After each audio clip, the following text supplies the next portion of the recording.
So do you think that the kind of sort of irreverent, tongue-in-cheek sort of style of journalism that you kind of highlighted there at Joe, and is the best way in the modern world, or at least for to get sort of the attention of like Gen Zers and millennials, is like to be sort of just like taking the piss and like posting your memes and like trying to be sort of ironically not serious about it, but at the same time being serious about it? Do you think that's like the best way in like our modern media environment to get attention to, or to bring attention to perhaps more serious things that you actually want to highlight?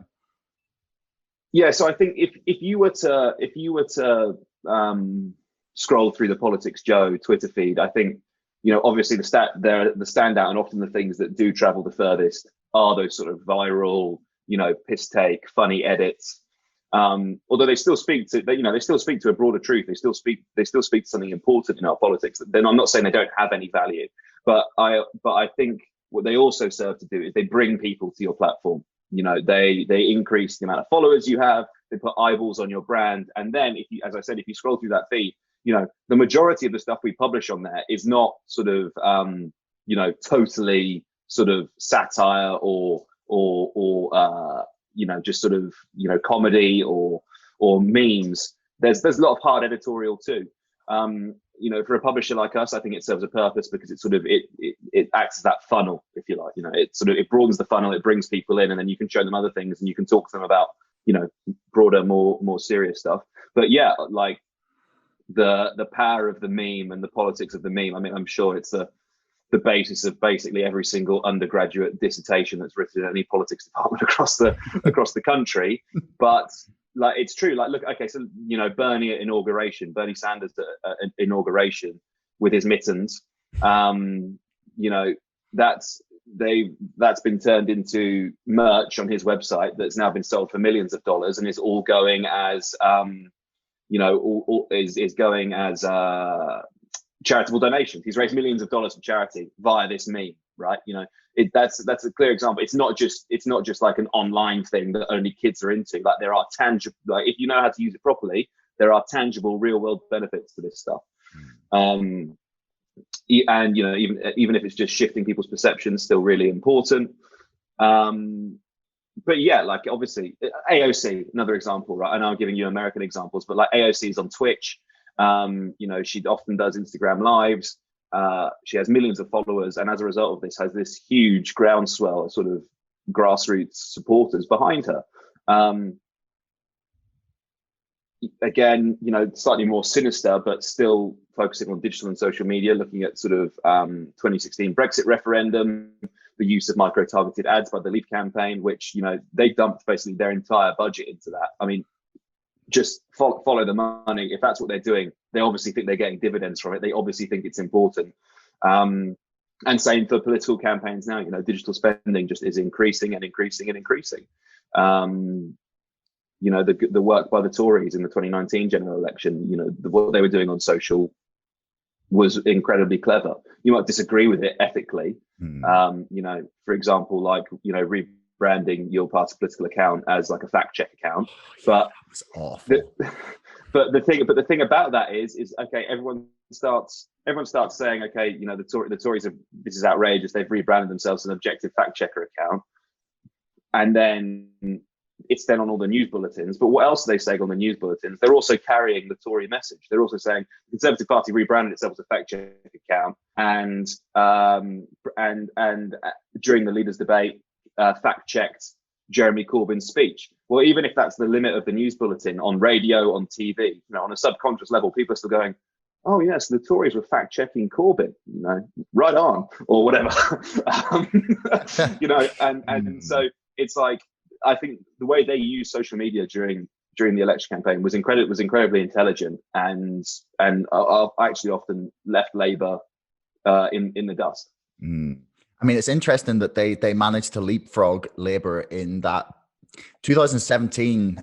Like, Labour really destroyed them online. Like, they were just far smarter It's like in every way, in the way they used the support, in the way they used adverts, in the way they used memes, and like they got like, I think they got like 1 million views on a Snapchat advert in 2017. It was insane. And I just want to take your point about the amount of micro-targeted ads that got used in the Brexit campaign to shamelessly plug my book that's out at the end of the month, in which I talk a lot about this.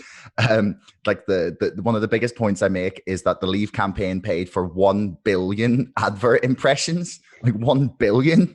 And if you don't think that made a difference, as you very much pointed out, then these guys who are getting paid a shit ton of money to then spend even more money on online adverts, if you think they're wasting their money, then I mean, I don't think you've been paying attention. Yeah, totally.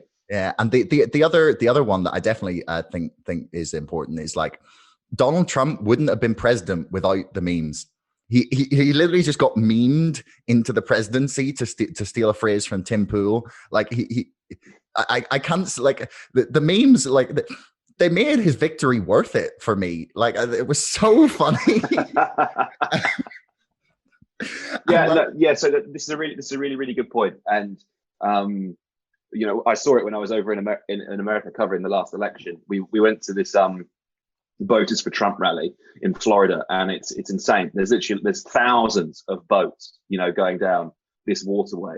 And how do they all know where to turn up and what time? It's organized in Facebook groups.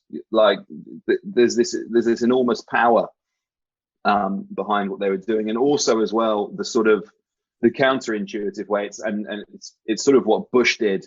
Bush started it, and Trump replicated it, which was, admittedly, Bush was sort of pre-social, but if you can provoke the sort of media commentators, the metropolitan elite, which is a lazy term, but I'll use it here, whatever. If you can provoke them into sort of mocking you, or chiding you or deriding you, oh, you know, he talks with such a thick accent, or fool me once, shame on you, fool me twice, can you get fooled again? You know, whatever it is. If those people mock you, then people who identify with George Bush, i.e., you know, let's say the 30 million Texans who speak in the same way that he does, well, all of a sudden you've got, well, they're taking the piss out of him, that like who's a presidential candidate. What do they think about me? Like, you know, I live on a ranch. Like, you know, I herd cattle. Like, what if that's what they think of a guy who's got that far in life? What the fuck do they have to say about me? And Trump replicated that, which is if you know, all of these Twitter voices and you know, obviously the media as well, and that then plays out on social, if you can get them to sort of, as they did, sort of, you know, mock him, deride him, and then all of a sudden, if people have been thinking like, oh, I quite like him actually, or I like what he's saying about this, and then you see the sort of the broader establishment and media environment mocking him, well, it then follows, okay, well, they obviously they must think the same about me then. Like, why would I pay any attention to what these guys have to say, what they think, or their politics? And I think Trump harnessed that, you know, very intelligently, extraordinarily well. People who make him out to be like this like idiot, you know, buffoon that sort of is totally misguided. Like, you know, he is a very, very canny political operator. And he didn't, you don't get into the White House by chance. Like, you don't just walk in there, unless of course you're rioting on Capitol Hill, in which case, yes, you do. Yeah. Just walk in there. Yeah. It's not like the police just open the gates for anyone.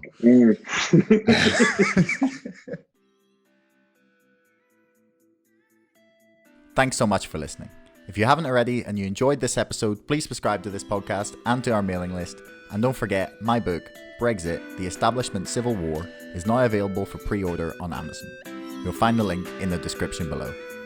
Until next time, thanks so much for listening.